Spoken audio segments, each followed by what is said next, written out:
بسم اللہ الرحمن الرحیم۔ السلام علیکم۔ آج کی ویڈیو اس خاص موقع کے بارے میں ہے کہ جب واقعہ کربلا کے مرکزی ملزم یزید کی قبر کھولی گئی، لیکن سوال یہ ہے کہ یزید کی قبر کھولی کیوں گئی؟ کس نے اور کیوں یزید بن معاویہ کی قبر کھولنے کا حکم دیا؟ قبر کھولنے کا یہ واقعہ یزید کی وفات کے کتنے سال بعد پیش آیا تھا؟ ناظرین گرامی، یزید کے 12 بیٹے اور 5 بیٹیاں تھیں، جن میں سے اسے اپنے بڑے بیٹے معاویہ سے بے حد پیار تھا۔ اس نے اپنے پہلے بیٹے کا نام اپنے والد کے نام پر رکھا تھا۔ اسی بیٹے کو یزید نے اپنا جانشین مقرر کیا تھا، اس لیے یزید کے اس بیٹے کو معاویہ ثانی بھی کہا جاتا ہے۔ یزید کو اپنے بیٹے معاویہ ثانی سے بے حد پیار تھا۔ اس کی تعلیمی تربیت بھی شہزادوں کی طرح ہی کی گئی۔ یزید چاہتا تھا کہ اس کا یہ بیٹا اس کا حقیقی جانشین بنے۔ یزید نے حکومت سنبھالتے ہی اپنے 2 بیٹوں خالد اور معاویہ کو اس وقت کے بہترین استاد عمر المقصوص کے مکتب میں 3 سال کے لیے بھیج دیا۔ شیخ عمر المقصوص بھی جانتے تھے کہ یزید کا جانشین معاویہ ہے، اس لیے انہوں نے اس کی تربیت پر خوب محنت کی۔ 61 ہجری میں جب واقعہ کربلا پیش آیا تو شیخ المقصوص کو بہت تکلیف پہنچی، چونکہ آپ کا دل محب اہل بیت سے تڑپتا تھا۔ اسی لیے آپ نے یزید کے ان دونوں بیٹوں کو عظمت اہل بیت سے خوب روشناس کروایا۔ ایک طرف کربلا کا واقعہ پیش آیا اور جگہ جگہ یزید کے خلاف بغاوت اٹھنے لگی۔ دوسری طرف معاویہ جو یزید کا جانشین تھا، اس کی تربیت ایک سچے عاشق رسول کر رہے تھے۔ واقعہ کربلا کے تیسرے سال 683 عیسوی میں یزید عبرتناک موت سے دوچار ہوا تو معاویہ ابن یزید 20 سال کی عمر میں تخت نشین ہوا۔ جیسے ہی معاویہ ابن یزید تخت نشین ہوا تو استاد محترم کی محنت رنگ لانے لگی۔ اس نے آتے ساتھ ہی واقعہ کربلا کی تحقیقات کیں اور محض 40 دن لوگوں کو اپنی بیت سے آزاد کر دیا۔ بعض روایت میں معاویہ ابن یزید نے 3 ماہ تک حکومت کی۔ 20 سال کی عمر جوانی کا ایسا دور ہے کہ جب انسانی خواہشات کی منہ زور عروج پر ہوتی ہے۔ یزید کا جانشین ہونا اور پوری اسلامی مملکت پر حکمرانی کرنا اپنی تمام جائز و ناجائز خواہشات کو پورا کرنے کے لیے بہترین موقع تھا، لیکن معاویہ بن یزید نے تخت پر بیٹھتے ہی واقعہ کربلا کی تحقیقات کیں اور حالات کا بہت باریک بینی سے جائزہ لیا۔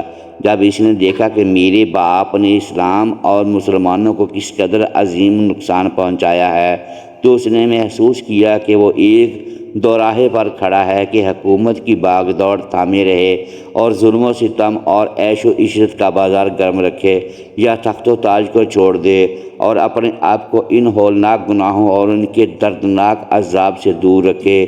بالآخر اس نے فیصلہ کر ہی لیا۔ اس کا فیصلہ ان سچی تعلیمات اور اس ایمان کے تحت ہی ممکن ہوا جو اس کے رگو پے میں شامل ہو چکا تھا۔ اس نے ایک عزم راسخ کے ساتھ حکومت کے عہدیداروں اور عوام کو مسجد میں جمع کیا اور پھر خود منبر پر جا بیٹھا۔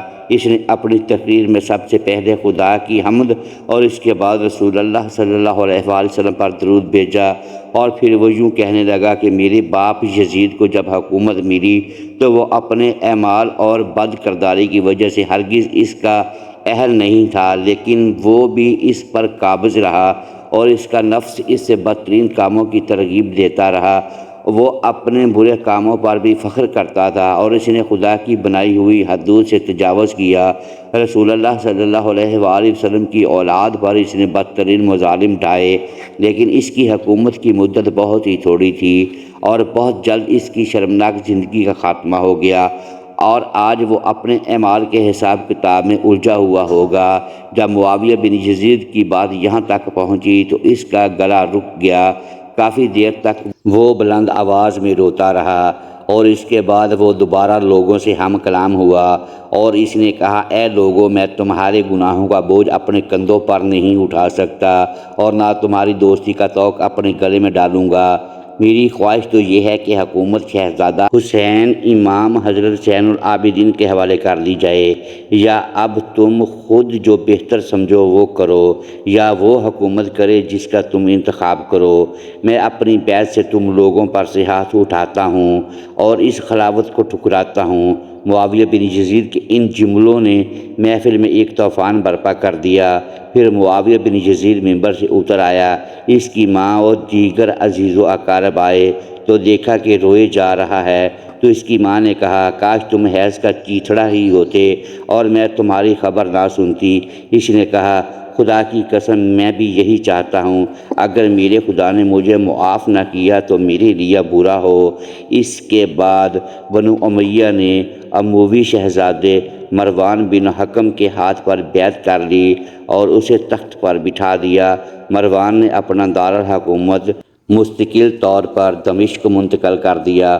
بنو امیہ نے شیخ عمر المخصوص کو زندہ درگور کر دیا کہ تم نے ایسی تربیت کیوں کی کہ معاویہ بن یزید نے بھرے دربار میں بنو امیہ کو رسوا کر دیا۔ اس کے چند دن کے بعد ہی معاویہ بن یزید کو زہر دے دیا گیا۔ 684 عیسوی سے 685 تک مروان بن حکم نے حکومت کی۔ پھر اس کی وفات کے بعد مروان کے بیٹے عبد الملک نے 685 سے 705 تک ایک طویل عرصہ تک حکومت کی۔ پھر 705 عیسوی سے 715 تک عبد الملک کے بیٹے ولید نے حکومت کی۔ اسی کے دور میں سندھ، اندلس اور دیگر بہت سی ریاستیں فتح ہوئیں۔ اس کے دور میں شہزادہ حضرت امام زین العابدین کو زہر دے دیا گیا۔ 715 سے 717 تک عبد الولید بن عبد الملک کے بھائی سلیمان بن عبد الملک نے حکومت کی اور 717 میں عمر بن عبد العزیز معجزانہ طور پر تخت نشین ہوئے، لیکن ان کو بھی زہر دے دیا گیا۔ 720 سے 724 تک ولید بن عبد الملک اور سلیمان بن عبد الملک کے بھائی یزید بن عبد الملک نے حکومت کی، بھاگ دوڑ سنبھالے رکھی۔ اس کے بعد ہشام بن عبد الملک، ولید بن یزید، یزید بن ولید، ابراہیم بن ولید اور مروان بن محمد نے بالترتیب حکومت کی، اور 750 عیسوی میں بنو امیہ کی حکومت کا تخت بنو عباس نے الٹ دیا۔ بنو امیہ کا آخری حکمران مروان ثانی ایک انتہائی سست اور ڈرپوک حکمران تھا۔ اس نے ابو مسلم خراسانی کے ہاتھوں شکست کھائی اور یوں بنو عباس کی حکومت شروع ہوئی۔ تاریخی کتابوں میں درج ہے کہ ابو مسلم خراسانی نے بنو عباس کے ابو جعفر المنصور اور ان کے بھائی ابو العباس الرفاع کو حکمرانی سونپ دی۔ اس طرح بنو عباس کے پہلے حکمران ابو العباس نے آتے ہی بنو امیہ کا نام و نشان مٹانے کی قسم کھائی۔ بہت سے لوگوں کو قتل کر دیا گیا اور کربلا کے واقعے میں ملوث تمام کرداروں کی قبروں تک کھود دی گئیں۔